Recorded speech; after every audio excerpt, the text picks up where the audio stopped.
we're working on a project today. Rizwan, my son, can you give us a little bit of like a overview of what we're trying to do? I see that you've built something here. We've built something here. What is it that we're doing today? Well, first of all, this thing is here to basically be able to control whether we want to charge our electric car or use the dryer here. And so what are we actually doing? We're trying to use the dryer 30 amp circuit to split between the two, right? And so how are we actually splitting it, or are we just putting those at the same time without a switch over? Well, right now we don't have a switch, but we're able to control it by just being able to, I don't know. Look into a camera. Yeah, I'm just trying to think. So essentially what we did, let me try to explain that a little bit. So what we did was we actually have set our car to not start charging until 12 a.m. Right. So even though it's plugged in and dryer may be used, we are hoping that our dryer use will end by midnight before the electric car starts charging. Right. Ideally, we should have a relay in there, which we will be working to incorporate. But today what we have for you is a little meter that we connected. And so what does it do? It just shows us how much energy we're using, and we can see the wattage. So right now it's EV's charging. Right. So it shows us that it has been charging at 240 volts. Yeah. And it's pulling 16 amps right now. Using 26.26 kilowatt hour. It has pulled in so far.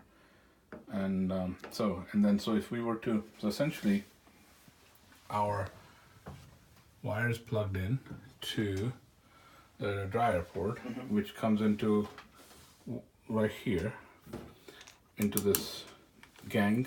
It's a plastic heavy gang that we got, and then we took two 12-3 wires, which are 12 gauge 3 wires, and we brought it into this box, and we've tried to do a pretty good job of putting them through. And then we have the green, the white, and the blacks all joined together.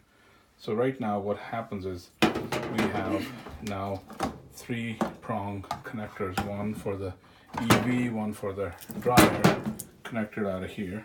Essentially we have two devices plugged into the same port, and we're using this as a splitter.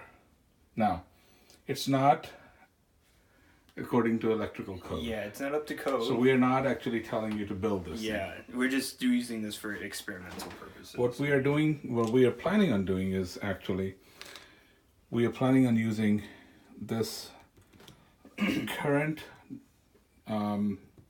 sensing circuit or coil to actually add a double pole, double throw relay. And that relay will actually be used to separate this connection. So essentially, when the dryer is not being used, the relay will have power going to the EV. Right.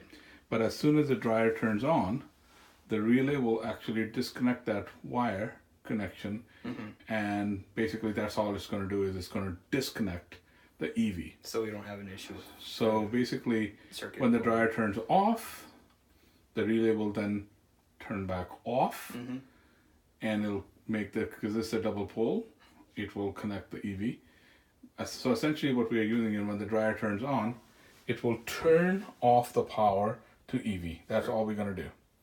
So essentially that's our project. So we have a relay, but we have to actually get a bigger box to implement that. So don't do this at home. We are just experimenting. They're experimenting, and we're doing it at own risk. Yeah. And we do not want anybody to even attempt. We just wanted to share this with you, see what we are doing.